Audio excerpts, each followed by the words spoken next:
Hi, welcome to Ready for Work here at Operation New Hope.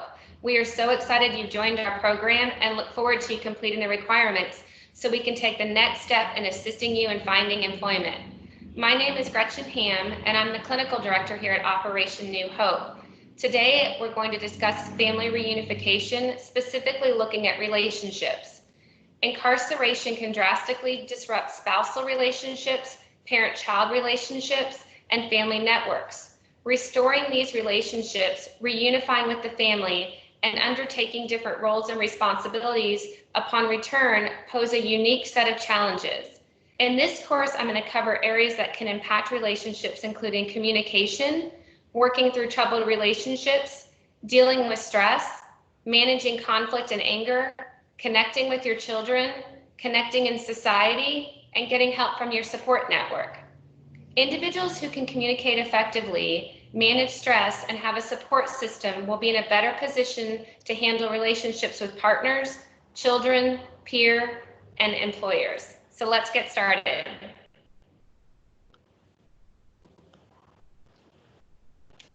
The first thing we're going to look at is tips for reentry. You've already back, so let's look at how you can be successful. The first thing is believing that you can succeed, believing in yourself. You're going to face challenges, but you can do it. You've already taken the first step by joining this program. Don't be afraid to ask for help and believe and keep the faith. When you're reconnecting with the co-parent of your children, your role may have changed, and it's being aware of that and not just thinking that things are going to be the exact same as when you left. There's going to be an adjustment of stepping back into the relationship. There may be bad feelings that you have to process and work through. Luckily, here at Operation New Hope, we do have mental health therapists that can help you discuss those concerns and bad feelings and kind of work through them and learn how to co-parent again. When you're reconnecting with your children, it's also too important to think about the expectation that you might have of how that reconnection is going to go, and it might fall short. We might dream of this, family dinner that's going to happen and everybody's going to get along and things are going to be wonderful. And the fact of the matter is reality might fall short of that. And you're setting yourself up if you just believe that it's going to go a certain way and then it doesn't. That's okay. This is a very unique situation for everybody, and each individual is going to react differently. Along with how there's going to be different reactions from the children, there also might be gatekeepers. These are individuals, kind of like how it sounds, they're going to block connections with the children, maybe make life difficult, that sort of thing. And it's navigating and gaining their trust again. They're going to try and limit things, and your role is going to be to work with them, not against them, in order to connect more with your children or other family members. There might be new parental figures in the picture. Again, instead of working against them, work with them. This might not be the ideal dynamic. It's not what you ask for, but it's what the situation calls for. And working in a collaborative effort with gatekeepers or new parental figures is going to be better for you and for children in the long run. Be a role model for your children, for your family, for your friends, for anybody that has stood by you and supports you. Show them that you can change your life. Again, you've already taken that first step, that you're in charge of your own actions and that you can learn from them. Let's look specifically at relationships. We all have relationships that are going well and some that might need improvement. For example, young fathers might be greatly affected by the relationships with their child's mother or romantic partners or grandparents. Relationships may never be perfect, but we can make challenging relationships positive.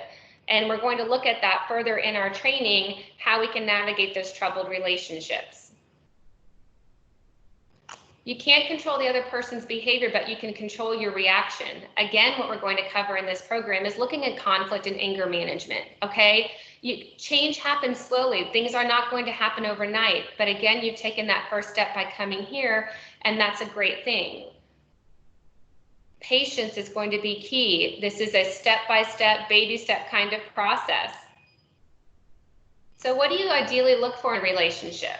You know, we have different relationships, including family, friends, romantic, peers. So what would make a good relationship? Trust, respect, responsibility. So if you say you're going to do something, actually doing it. Sense of humor, supporting through good and bad. So when you think of these positive qualities, what are some people that come to mind? It might be friends from 10 years ago. It might be new friends that you just made. What's important is not how long sometimes you've known somebody, but the qualities of that relationship, how they support you, how you support each other, what do you have in common? Some relationship skills include not being afraid to be yourself. You know, if you can't genuinely show who you are, then that's not a genuine relationship. So that foundation, it's hard for there to be support on any side. And these tips apply to any kind of relationship, with your children, with peers, with coworkers, with friends and family. Not being afraid to ask for help, saying you're sorry when you're wrong. If you're not willing to apologize, that's again leading to a disingenuine relationship. And being empathetic and showing understanding of other people. Sometimes we can get selfish and be too involved with our own problems and stresses, and it's being willing to process and talk to other people about what's going on with them. Let's look specifically more at communication. So communication is specifically a common system of symbols of behavior, and it's required to have a sender, a message, and recipient. That sounds pretty easy, just to have a sender, a message, and a recipient. The problem is that there's sometimes a lot of breakdown in communication on how it's delivered, how it's received. There's people might read into things. That's based off of the different types of communication. There's verbal, nonverbal, written, listening, and visual. Where we're going to look at the nonverbal, because that can send a lot of different messages that can cause a lot of bad feelings down the road. Some barriers to effective communication include distractions, other people, distance, too many questions. Have you ever tried to have a personal heart-to-heart conversation with somebody and you're at the bus stop waiting for the bus, and you know, you're talking about like, geez, where do I want to go in life? And all of a sudden the bus arrives and you have to stop your heartfelt conversation and then get on the bus, and then there's all these people around. That doesn't sound like the most ideal place.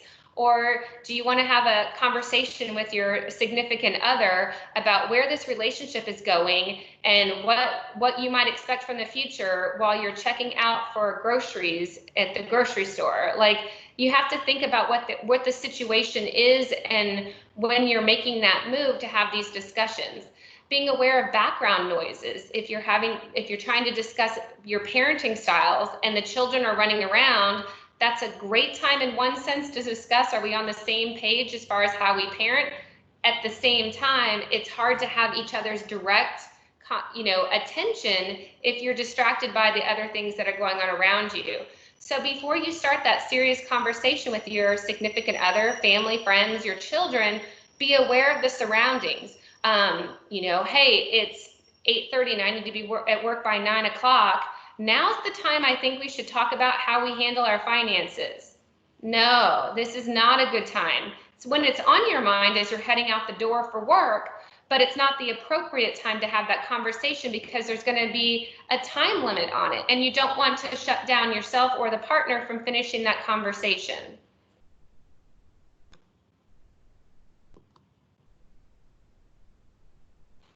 Some things to look for as far as being a good listener: give the person your full attention. Good eye contact is so important. Think about when you're going in for a job interview.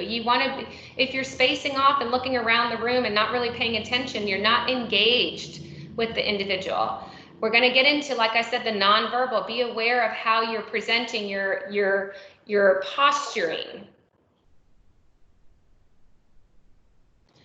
Use brief responses. Ask questions to clarify if you don't understand what's going on. Could you explain? Could you give me a little bit more information? Reflect back to individuals what they're saying to you. If your significant other says, you don't spend any time with me, so what I hear you saying is you want to spend more time with me. It's flipping it back around, and somebody comes in and they are stomping around, or like, let's say they came home from work and like they throw down their belongings and things like that. Like, read into the situation. It seems like that you're upset. You're showing the individual that you're recognizing what their feelings might be and kind of processing it back with them.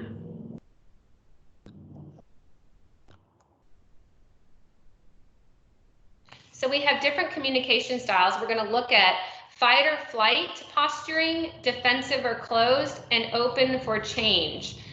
Just even from the titles, you can see one of them is going to be a little bit better than the other, okay? But it's kind of how you approach individuals. If you approach them with an attitude, you're more likely to get an attitude back. So it's that awareness of what style of communication we're trying to engage with somebody and what that impact might be.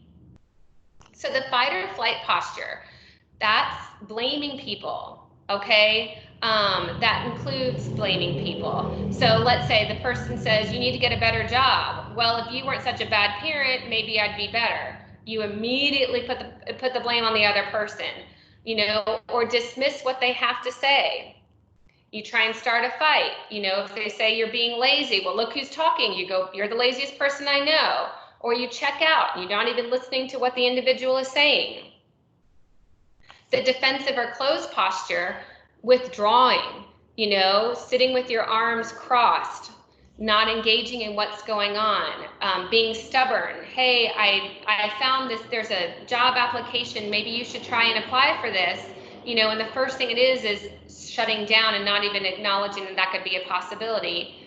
Or deny that there's any problems. You're not able to pay your electric bill and your family is trying to help you and support you, and you're immediately shutting them down, saying there's no problem here, nothing going on. What about giving the silent treatment? That's a big one too. So that's a form of communication by not communicating, to not even say anything when somebody's trying to engage with you. Or giving excuses. If somebody is trying to assist you and there's always a reason why you haven't taken a step to help yourself or to show up for appointments or things like that, going back to what makes a positive relationship, making excuses and not being trustworthy is going to be one of those things that negatively affects it. Now, the best form of communication styles is an open for change. You're making eye contact. You're engaging with the person. If you don't like necessarily what the person is saying, okay, but ask a question nicely back. How else can we get our needs met here? You try to understand. So if somebody calls you lazy and saying, why do you think I'm lazy? I see it a little bit differently. I go to work every day. I go to bed at a certain time. But I'm not lazing around. So could you describe what it is that you're seeing that I'm not? Seeking clarification, not just saying and dismissing them like we did before, but actually like, could you give me some examples of what it is that you're seeing that I'm not? There are different types of communication styles within different genders. These are not, I repeat, not all inclusive, and these are not concrete. These are just some examples that may apply to males and may apply to females, but they can go back and forth.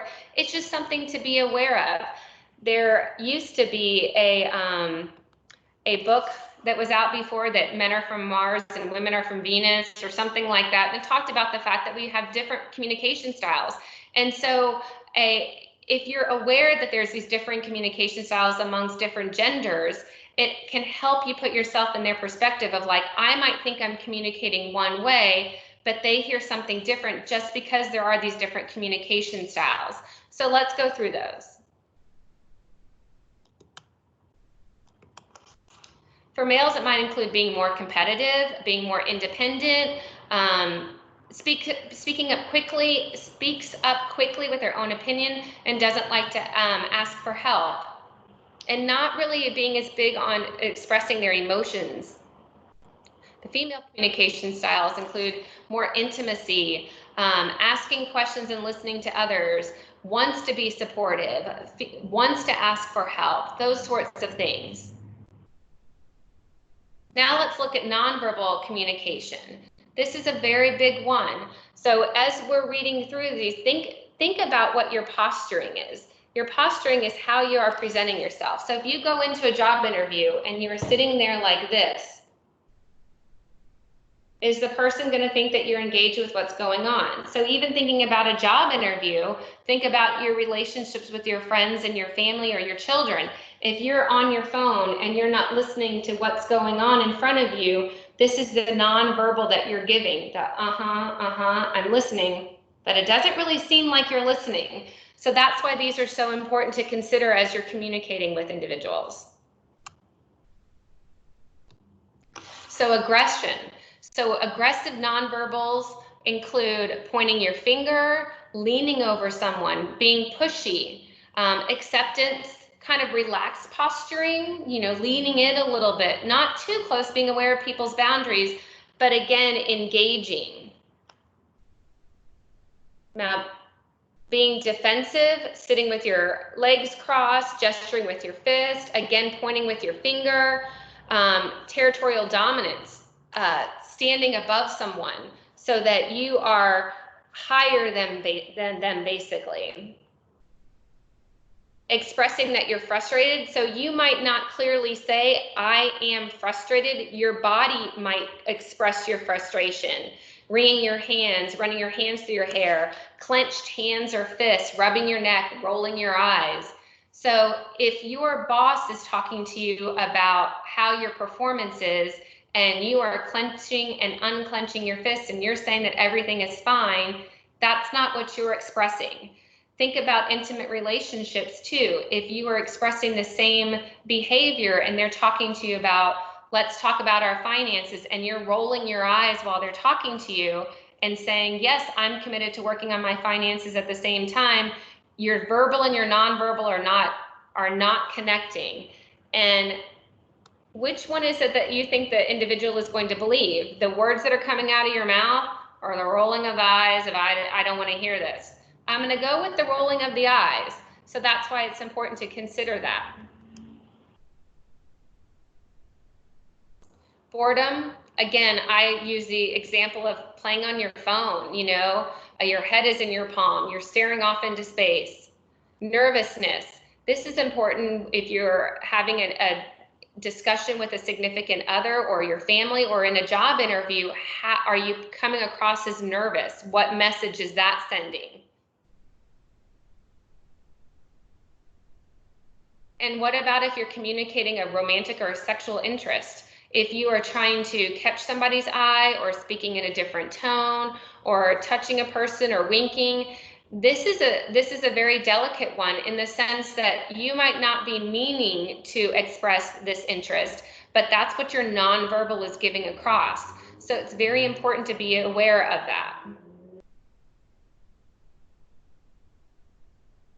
So communication, you can work, what's important is to work on being aware of your posturing, thinking about the other person. What mood are they in? What are your surroundings? And using what we've talked about here as important factors in that.